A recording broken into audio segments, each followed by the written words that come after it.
Welcome to the Mission Files. This is a semi-weekly stream where I log on and I write something specifically for the Jump Rangers tabletop role-playing game. It's called the Mission Files because usually we end up doing a one-shot adventure for Jump Rangers, and one of the things that I found is that it takes longer than an hour or two to write a one-shot adventure. Ippy Looney's summoning the puppy for a little nap. I can hear it in the background. So, just briefly, when we do one shots, there's a little template that I have to make the work as simple and straightforward as possible. The gist of it is that you want to get the players in and out of a story in an evening of gameplay. It's going to take probably about 4 hours. And you only have a limited number of stuff you can do in the game because you only have a limited number of hours to play. So there's 4 scenes because there's only really time for 2 chunks of story. The first scene is going to be where you set everything up, you set everything in motion. If there's somebody who's asking the Jump Rangers for help, if there is an antagonist that's presenting themselves, that's going to be the first scene of the game. The last scene of the game is where you take a breather, you thank everybody for playing, you give them benefits for having completed the mission, you hand out experience, you do whatever is necessary to reward the players. If there's somebody who owes them gratitude, that person needs a chance to give it. So really, you only have 2 scenes in which to work. Scene 2 and Scene 3 are where the nuts and bolts of the story are going to take place. That's where all the players are going to do their stuff. And what I'm saying is you need to be able to tell a story in a one shot in 2 scenes if you're going to have any chance of getting in and out of that game inside of one night of gameplay. So that's what we've got here. There's 2 other chunks to my template for a one shot adventure. The big picture is the general context of the mission, the meaning of the mission, the weight of what's going on for the storyteller.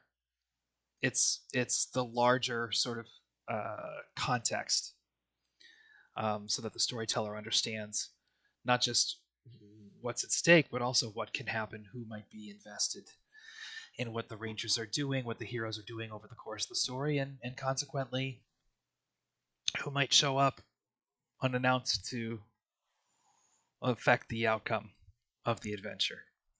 The other setting up the story is kind of the backstory as it pertains to the characters in particular. So that is, why are they here? Who do they know? What are the perspectives of the people that they're going to be dealing with over the course of that mission? That's what that is. So this mission is something that I haven't been on in a couple weeks. It's been a very intense roller coaster of a month, and I'm grateful for it because, as it turns out, there's ghostwriting work in it for me, and we're gonna get the rent paid. So we like that. But as a result, I haven't been doing the mission files as much as I wanted to. When I first logged on, I had a big idea about this mission. I can't let this go. This is a pivotal mission for the lore of Jump Rangers. And actually, one of the things that I'm considering now is that maybe I need to include more than one mission in the Jump Rangers core book. I think 2 or 3 what you call them. Oh gosh. Gone and forgotten what it's called. 2 or 3 missions. Basically 2 one-shot missions and then a larger mission could be very appropriate for the introduction to Jump Rangers. You know what I mean? For players to really have something to sink their teeth into. So one of them is going to be a very basic run of the mill, like here's what happens when you board a Saurian mothership mission. That's the Trek rule. It's one of the ones that I've written here in the mission files. One of them is going to be the first contact mission, which is in the core book now, and I think this needs to be the third one because it's really nuts and bolts. So, what's the story? What's going on here? Well, the the end of the Undersor Alliance involves kind of the democratization of jump drives a little bit. And I wanted to find an interesting way to address that. I don't want to break jump rangers. And one of the core things that makes jump rangers compelling, at least now in the beginning, is this idea that people don't have easy access or convenient access to travel between star systems. We have to steal it from other aliens. And and that dynamic really helps shape human civilization and the role of the jump ranger in this larger world.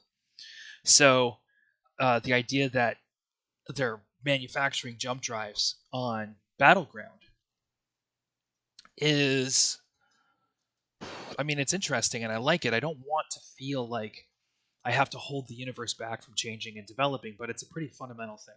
I wanted to I wanted to have my cake and eat it too. I wanted to find some way of dealing with this issue without breaking the sort of logic and the narrative flow of the metaverse. Yeah, I didn't want to stop the arc. I just also don't want to ruin what makes Jump Rangers interesting in the first place. So this mission is about what if there's consequences? What if there's another side effect to using jump drives? So here's what I'm thinking. Jump drives are a technology, and octonium in general, the whole foundation of human civilization out here in the stars. The power source that we use is something we've stolen from the Saurian Horde, and it turns out that the Loom are using it as well. What if it was environmentally unsafe? What if it was creating real problems? So, um, this is going to be where humanity finds out that that's the case. This mission is going to be revolving around an accident or a disaster in Saurian space. Um, the whole planet has imploded, and it's because they were testing octonium missiles. And specifically, the Saurian Horde was working on developing a super weapon that allows them to implode planets because, as it turns out, octonium, as it's being used, destabilizes space-time itself. It creates black holes very slowly under normal circumstances. But that process can be accelerated. And humanity had never even thought to consider the possibility that this stuff might be dangerous, which is stupid because obviously the Saurians do not care about their environment. Anything that we steal from them should be inherently suspect, right? But we didn't look twice at it. We just figured, oh, great, problem solved. And of course the Loom are no different. They're not gonna scoff at the idea of destroying the fabric of space-time if it gets them what they want in the short term. They're not gonna have an issue with that. So it becomes our job to address that concern, and humans aren't going to want to address that concern. It's going to be the Jump Rangers.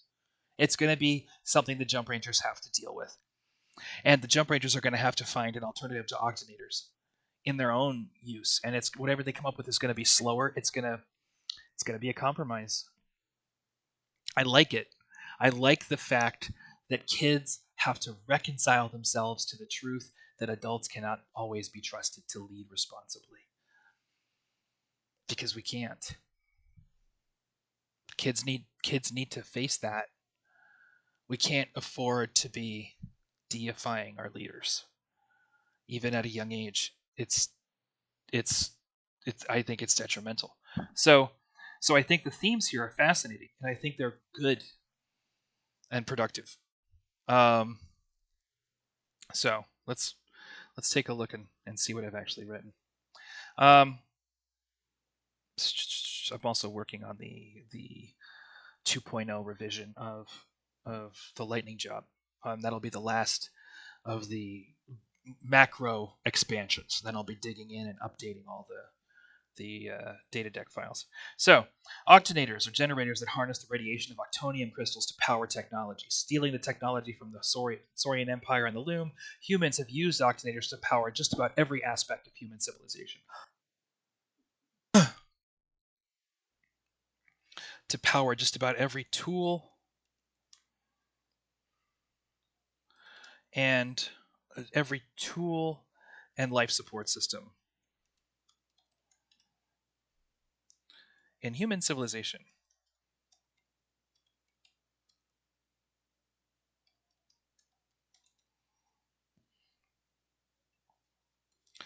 Just about every tool, weapon, engine, and life support system in human civilization.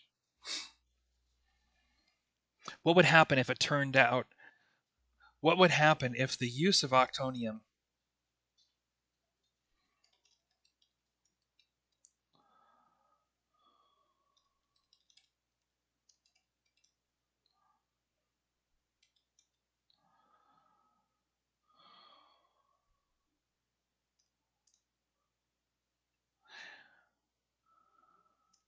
what would happen if the use of octonium was destructive? Turned out to be destructive to the environment. The use of octonium as the Saurians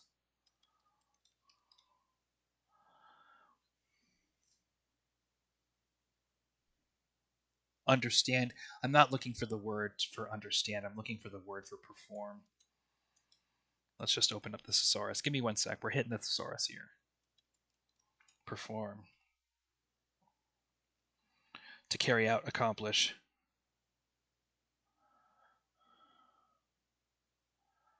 There we go. The use of octonium as it's been carried out in the Saurian Empire turned out to be destructive to the environment. What would that mean for the future of human civilization? Let's find out. Setting up the story. Let's just put that in there. Why not? Let's find out. I think so. I think this is. I think this is potentially the kind of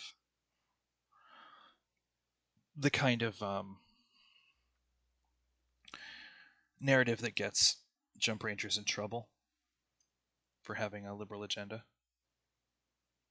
And it's about time I got Jump Rangers in trouble for having a liberal agenda. Let's see here.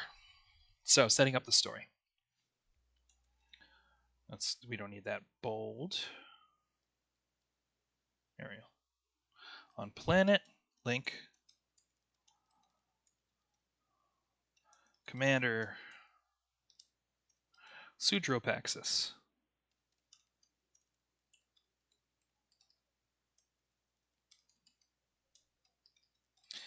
has observed some very strange activity from the motherships coming and going from Blister City. Command post of Blister City. It is hot in here. Okay. We actually our window's busted at the moment. We have some landlord issues we need to work on. That's for sure. All right. From the Saurian command post of Blistered City. Motherships that usually stay for several days are refueling and leaving within a few hours. And they're not coming back as quickly as they usually do. Something is going on.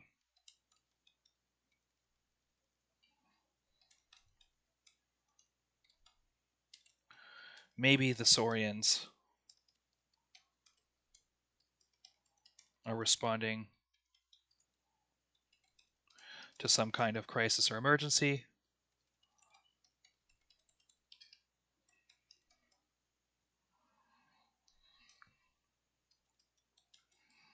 And maybe that emergency puts humans in danger.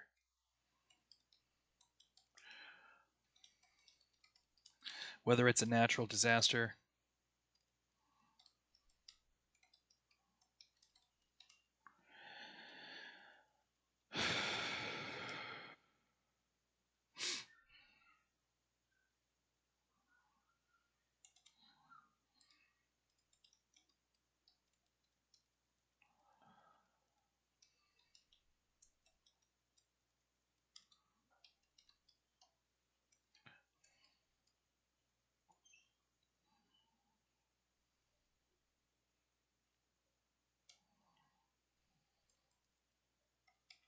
If the Saurians are responding to some kind of crisis or emergency,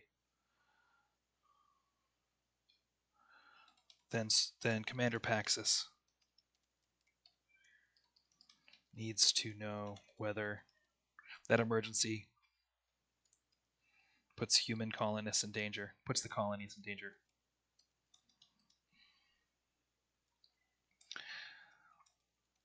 If there's a natural disaster, these motherships are helping.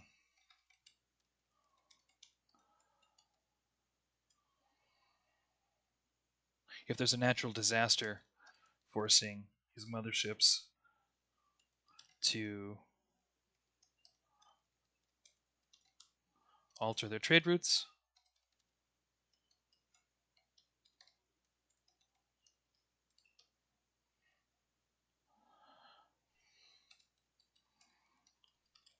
and provide emergency supplies,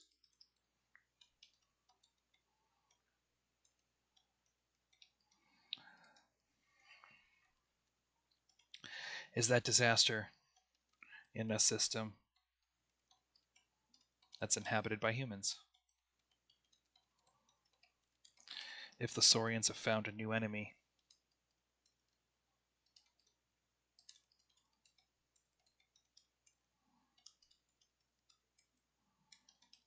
what does that mean for us?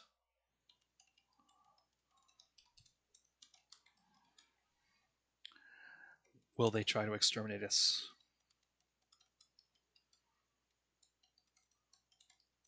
Are their weapons dangerous to us?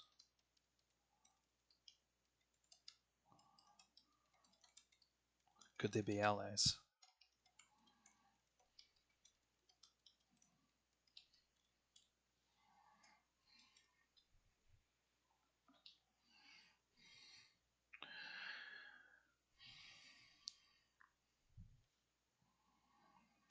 Any jump rangers passing through Paxis base, the human colony on Planet Link,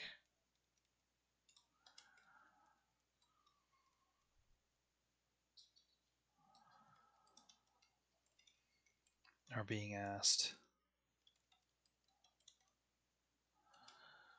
to jump one of these motherships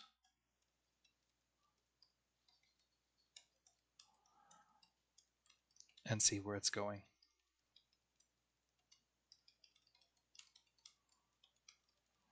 When the mothership arrives at its destination,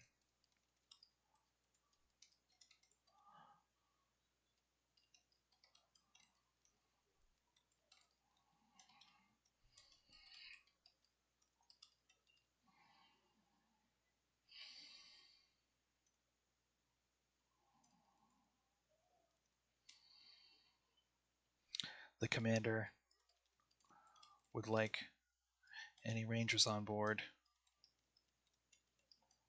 to gather information they can about the Saurian operations.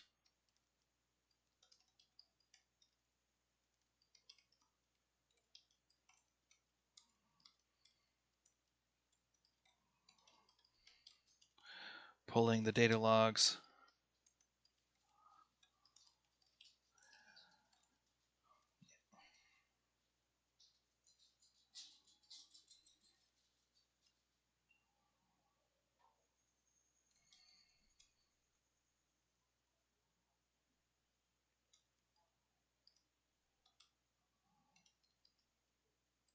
Any orders, data logs, and what's the other word I'm trying to think of?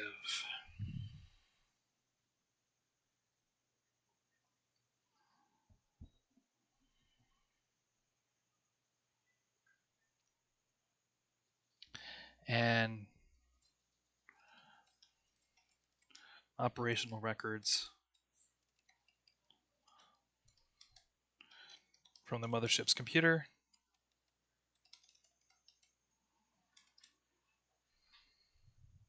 Sensor readings.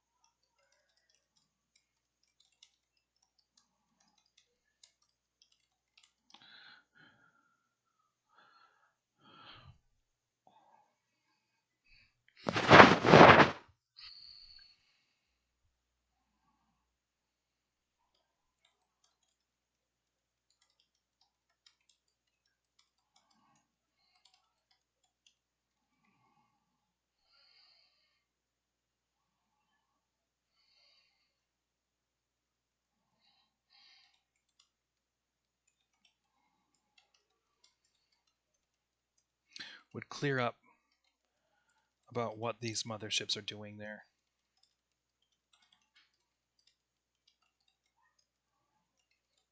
There we go. So that's what it is. So with this in mind,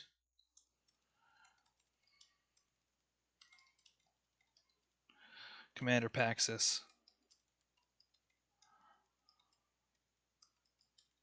is asking to meet with any rangers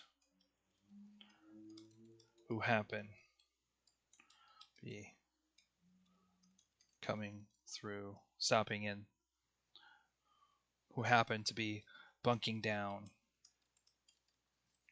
at the Rangers' Roost.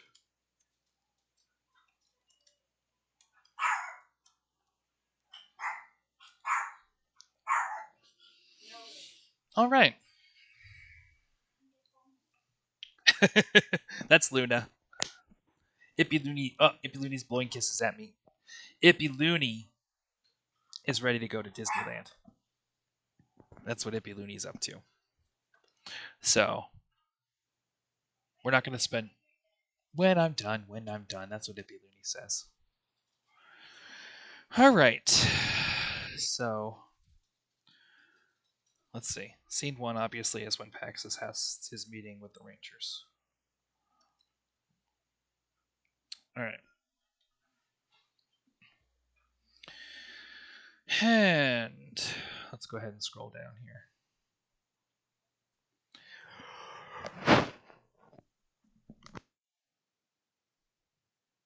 Excuse me. All right. So, have a little sip of water.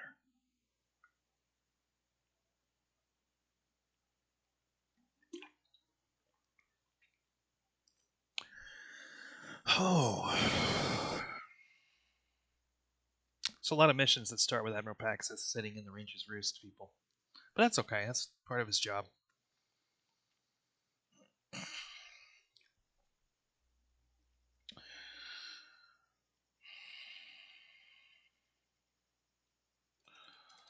Both the Ranger's Roost and Uncle Slappy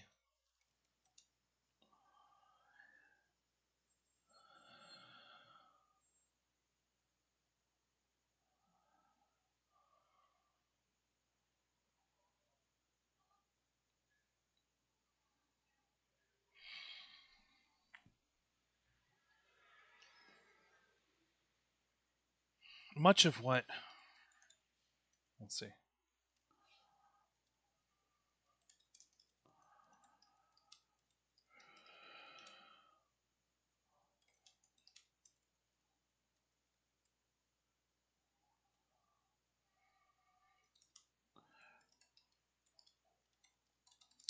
is a lunch counter and hostel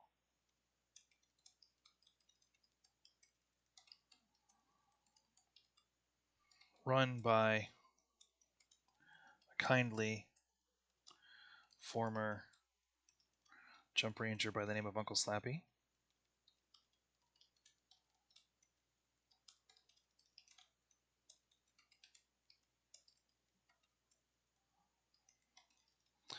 And both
and catch up with Slappy.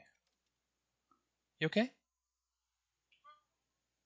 You looked okay. Oh, I see. Okay.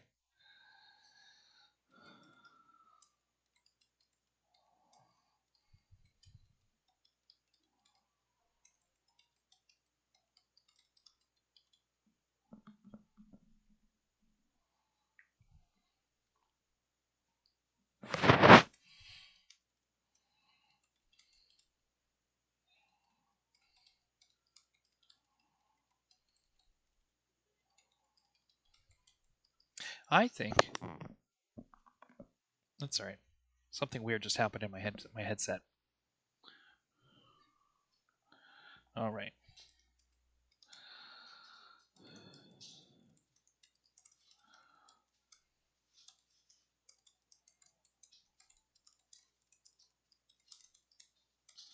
To a seat. All right, Paxis.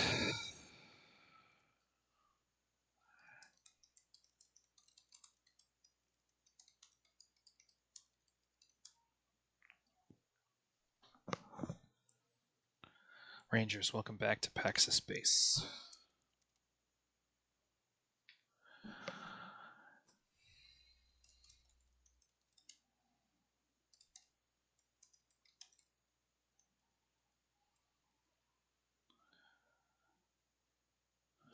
If you're not working on anything high priority,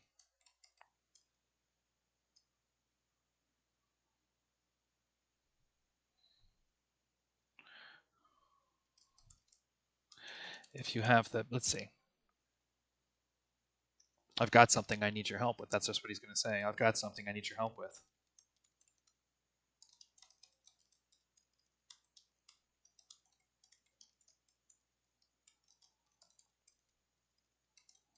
And I'm glad you're here.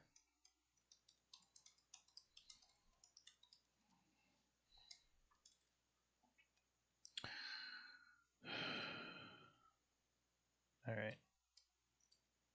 Here. All right.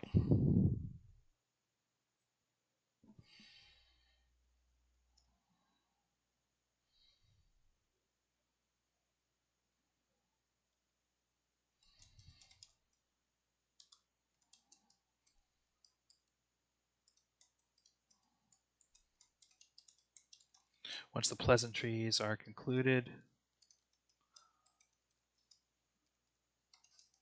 Paxis continues.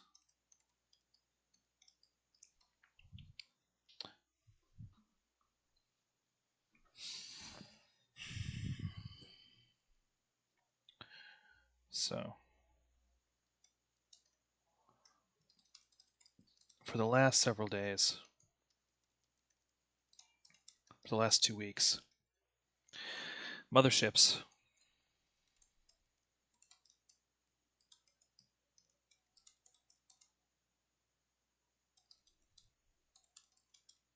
very stable trade routes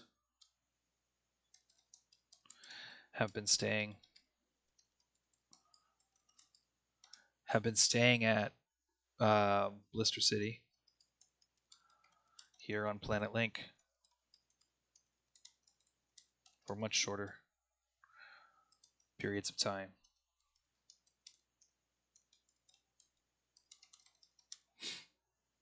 Once they leave, they're staying away for longer than usual.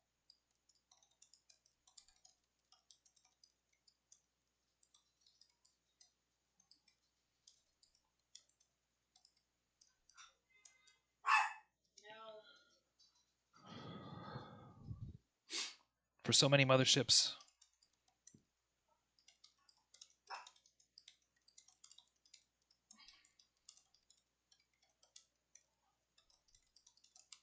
so dramatically, some motherships are just not coming back.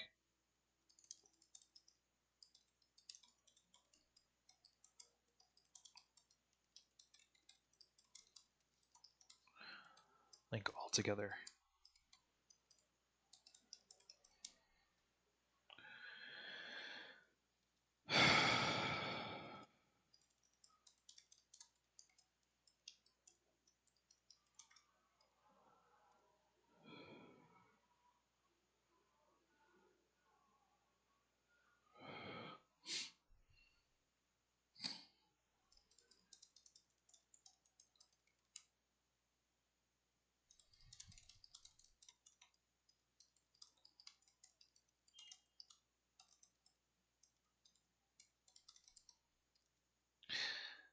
has altered its flight plan, and some are not coming, and some have just disappeared.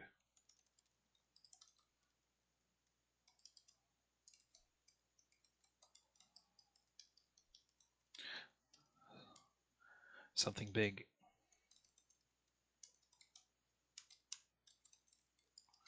And it's affecting.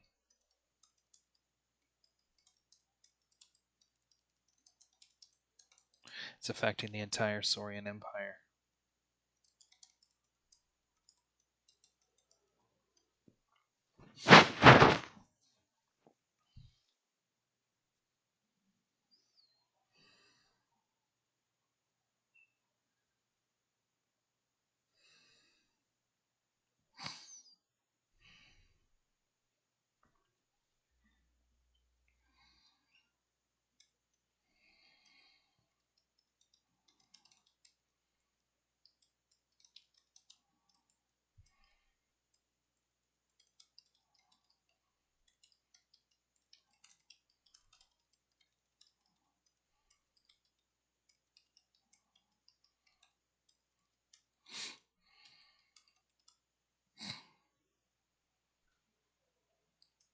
Let's see what it's doing with all this extra time.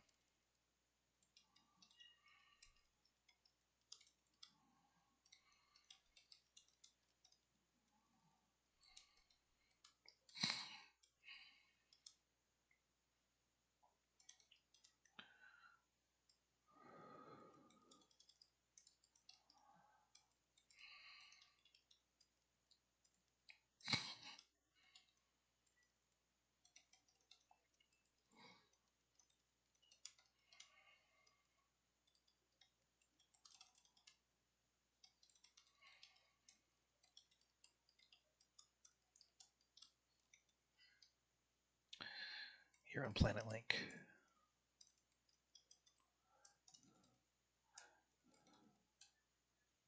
Let's see if anybody's. I know that nobody is actually saying hi in chat, but let's just visit the.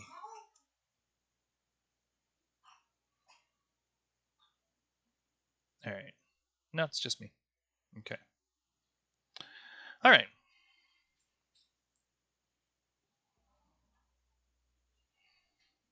Right now, we're going to go back to the mothership menacing.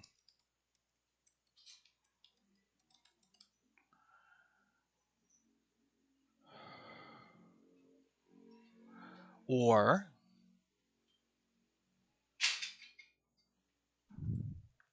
there's a mothership in the. Let me look it up real quick. That's what I'm going to do. There's a mothership in the a mothership that stops at Planet Link and on Planet Soros on Impending. The mothership Impending goes to Soros and Link.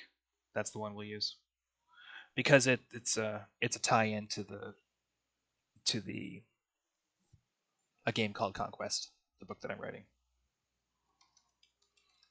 Mothership Impending is docked.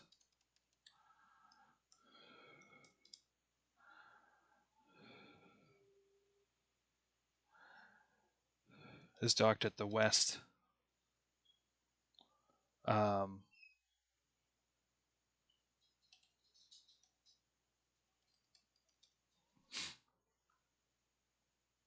Sneaking.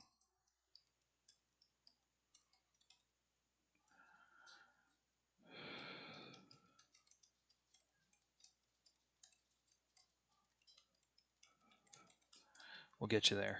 Sneaking into Aircan 2, we'll get you there.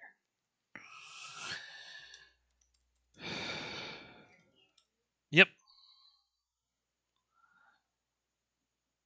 Get on that mothership.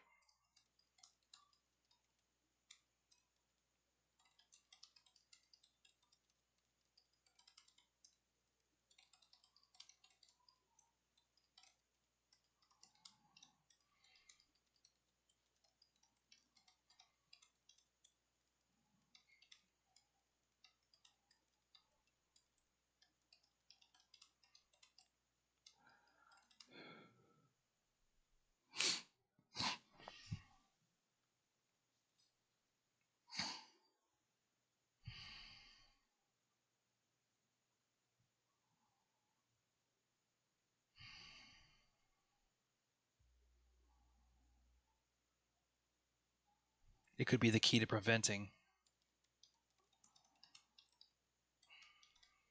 whatever it is from claiming human lives. Can I count on you, Rangers?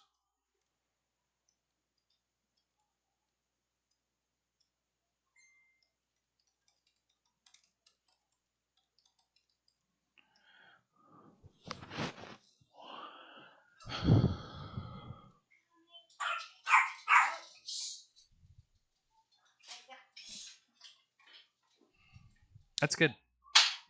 That's a good scene. So, we have two scenes, like I said.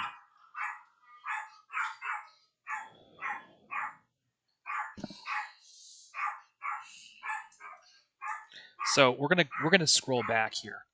We're gonna scroll back. Here we go.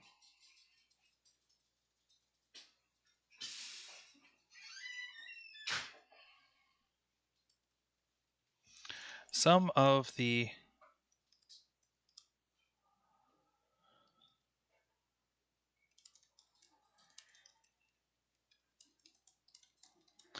concepts in this story are some of the concepts and scenes, some of the challenges. You know what? I got it.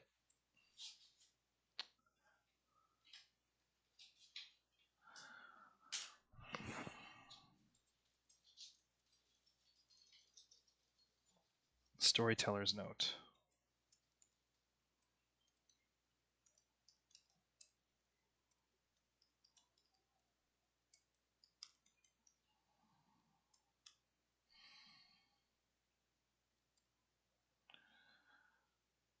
For the purposes of keeping this story moving,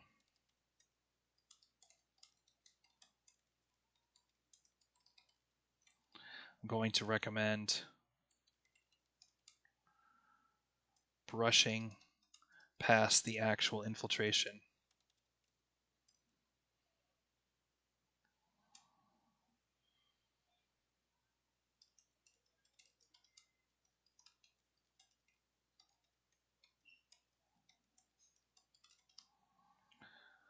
Mothership impending.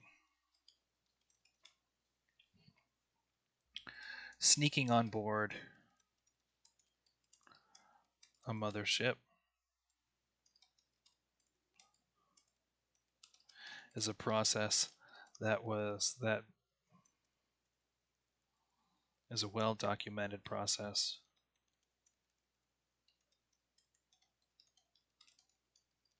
Covered comprehensively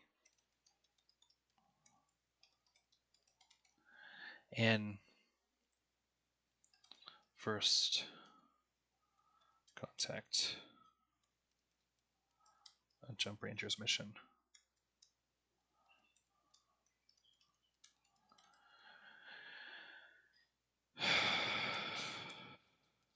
Found in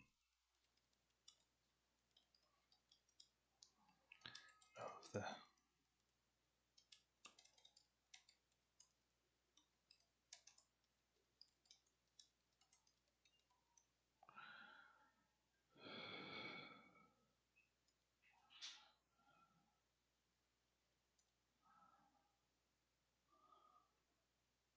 we're just going to grab that.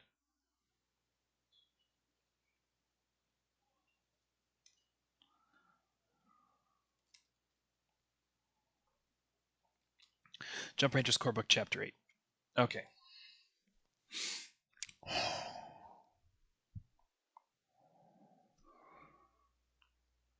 That's actually a comma. So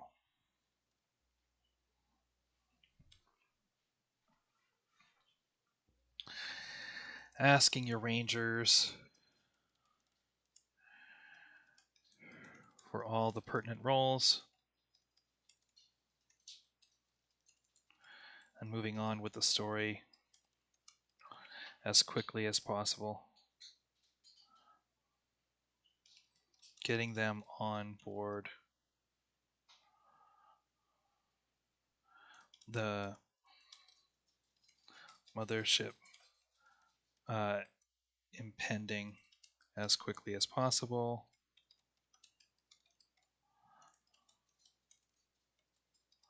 And then, let's see.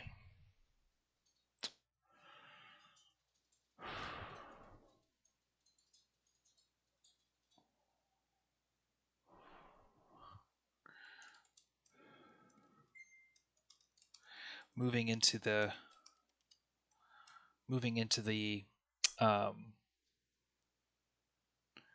scenes that keep this story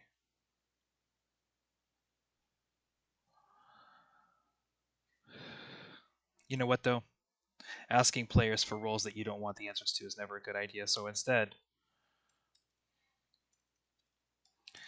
if the Rangers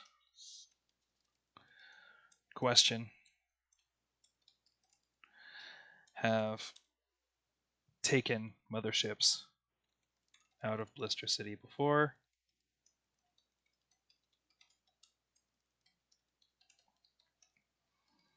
then it's safe to assume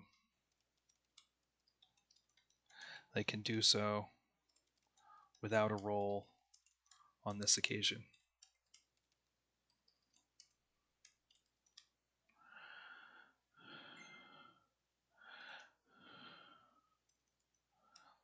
Talk them through the general steps involved in sneaking aboard a mothership.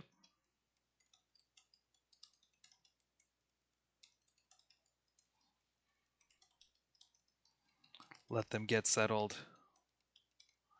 in the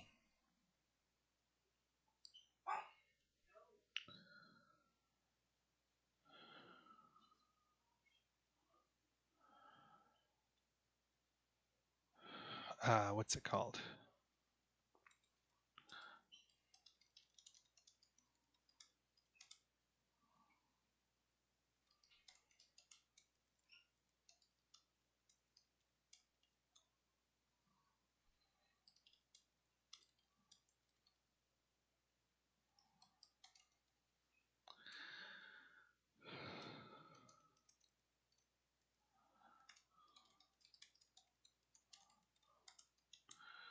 Tucked beneath.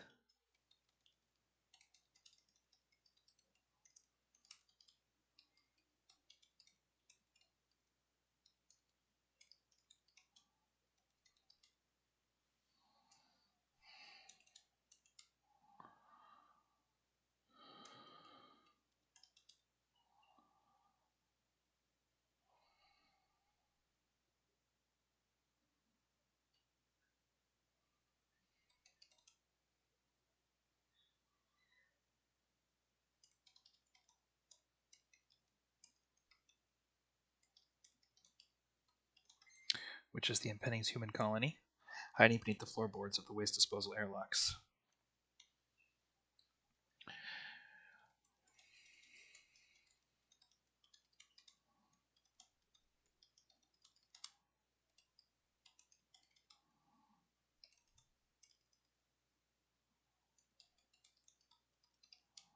Named, and I just forgot her name. We're going to have to look it up.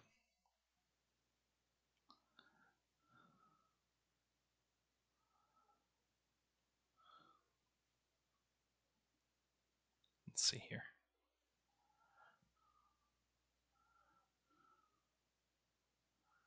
Data deck, the Jump Rangers. All right, let's see. Edit, find and replace. Governor is what I'm looking for. I'm in the Jump Rangers data deck right now. If anybody doesn't know, there is an index of every single concept that I have created for this game. Every single name, every single rule, every little detail that somebody might not be familiar with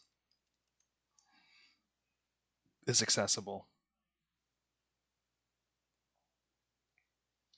And you can find it, Greta Finchley. You can find it in the same Google Drive as the core book. So if you go to the Patreon, you click on the landing page, there's a link to the core book there. That's the Google Drive. And the data deck's right there.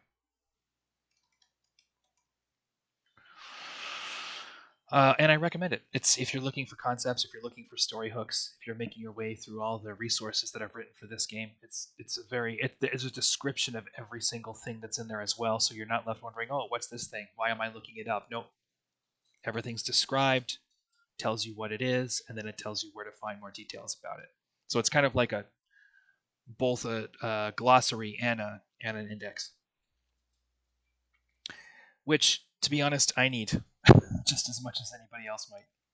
So there's going to come a point where this is all much more cross-referenced and easily accessible. It's all going to, I think, the direction that we're talking about taking with all this expansion content is that eventually there's going to be an app for it, which will be great. I think that's the appropriate way to go. I think that ultimately the tabletop role-playing game should probably be a very modest subscription as opposed to selling each book as a product, because it'll empower us to keep generating content on a rolling system. And then once we have a distribution platform, once the app is finished, it's not going to be expensive to publish stuff. So I think the upfront expense of the app is a better idea than trying to put things on bookshelves, especially in this day and age, because people are going to be using their iPads and their phones to run and play this game regardless. It'll give us the opportunity to have a virtual tabletop if people want. You can flip through rules. Everything will be much easier to access that way. But right now, we don't have that. We have the data deck. The good news is it'll be easy to find things and cross-reference everything because the data deck exists. I think that's going to be helpful. Governor Greta Finchley. So, we don't need stats for Greta Finchley because nothing's going to be. Nah, we need stats for Greta Finchley. All right, let's grab. Bear with me one sec while I reach in here and grab a character template.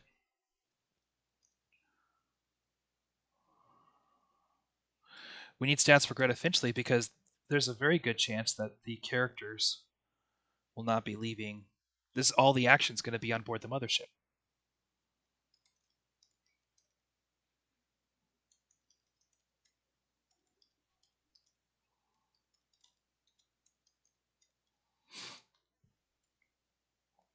And then Greta Finchley is a she, her.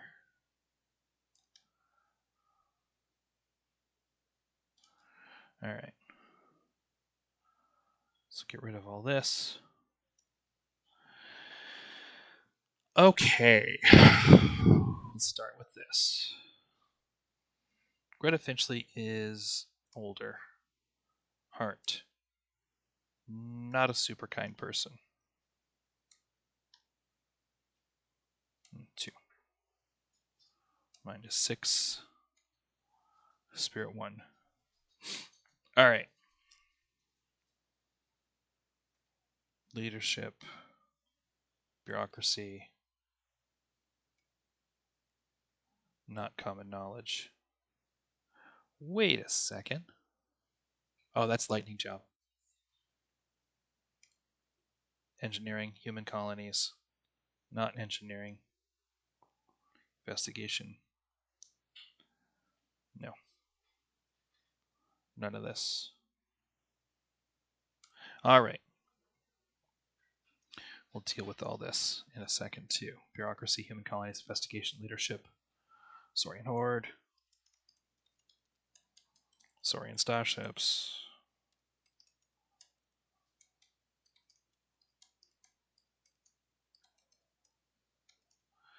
Improvising.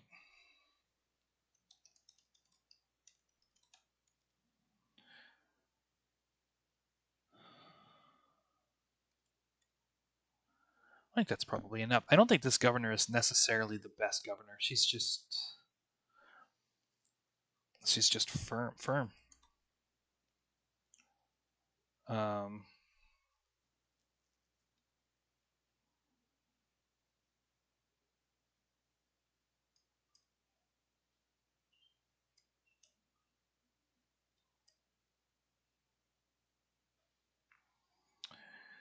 all right. Firm. Fair. Fair. Firm. Experienced. There.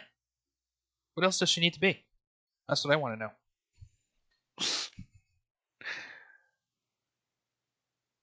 I think that's probably pretty good. Bureaucracy, human colonies, improvising investigation.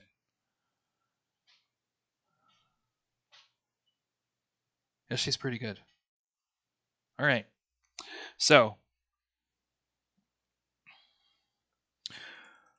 formerly quartermaster at Paxa Space.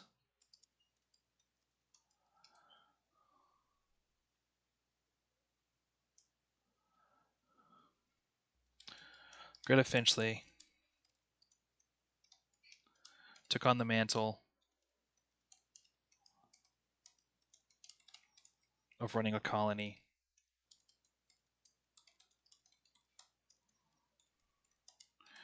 When the mothership impending was discovered by Jump Rangers.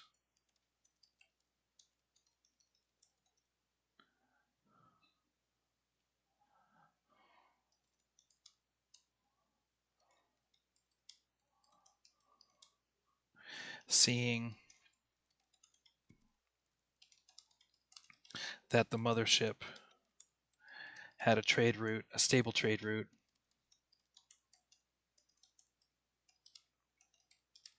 between well-known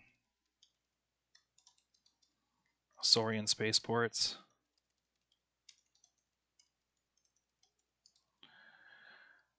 reliable,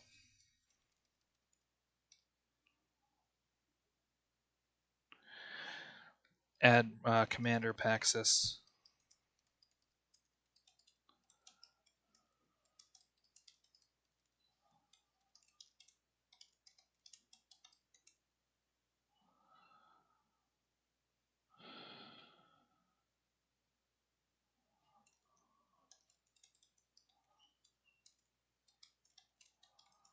would help build relations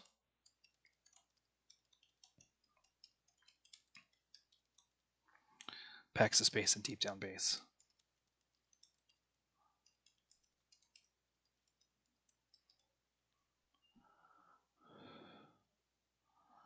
Knew that a trustworthy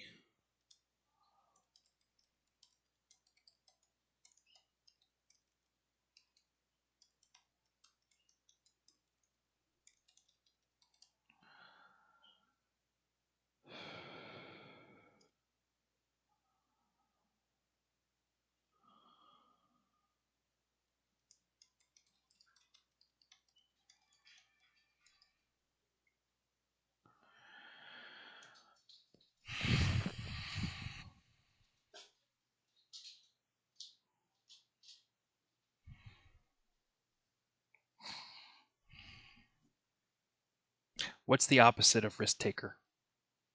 Conservative, but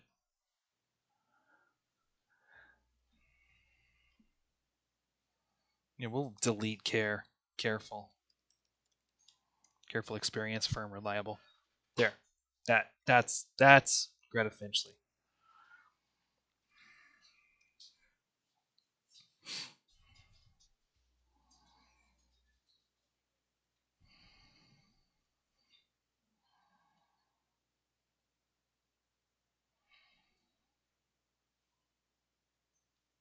Relations and trade is too wordy too. Here, let's scroll this down a little bit.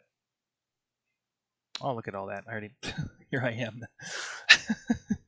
Sorry about that, gang. Here, I'll put this here so we can screenshot it. All of this, by the way, is going to be available, even if I put it in the core book. All of this is going to be available as a data deck once it's finished. So nobody's going to miss out on anything.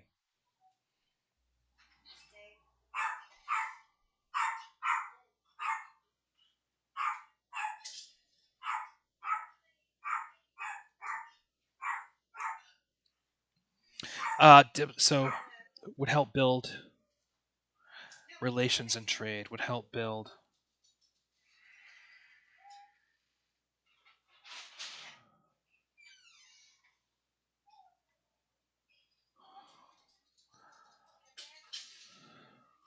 could build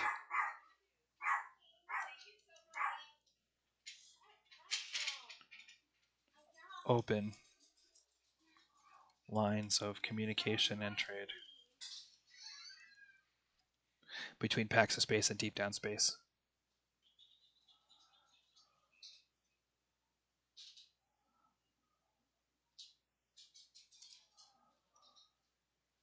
An open line of communication and trade between deep space. Accepting the responsibility.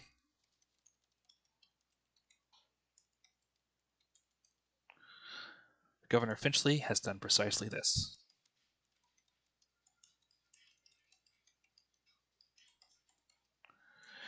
That's it. I think that's where we stop for today, but I am going to take a minute.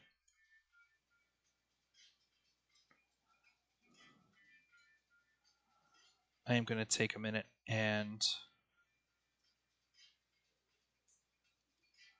check out the work that I did on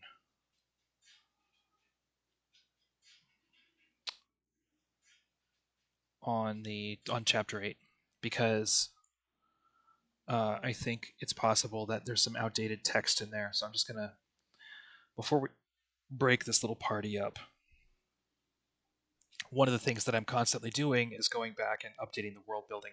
So in writing the replace a base stuff, in building out this world, one of the things that I've realized is that it's much more efficient for there to be kind of little hideout spots where rangers coming off of or people, anyone coming off of an air can find a habitat and stay there and wait to be picked up, than for any of these bases to be actually trying to predict when people are going to show up.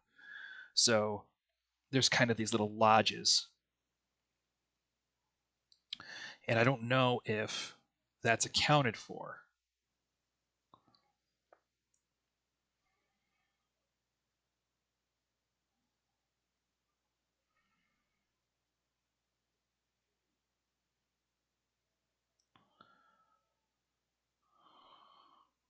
In the old text.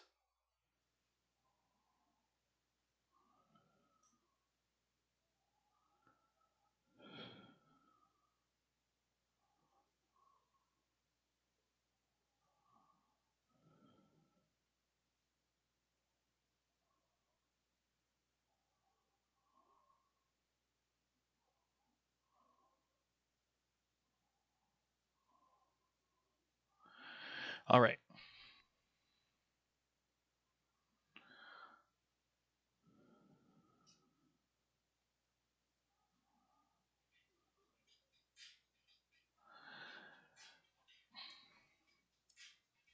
Getting to an air can.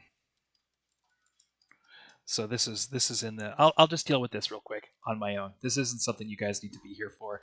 Thank you very much for watching. I appreciate you.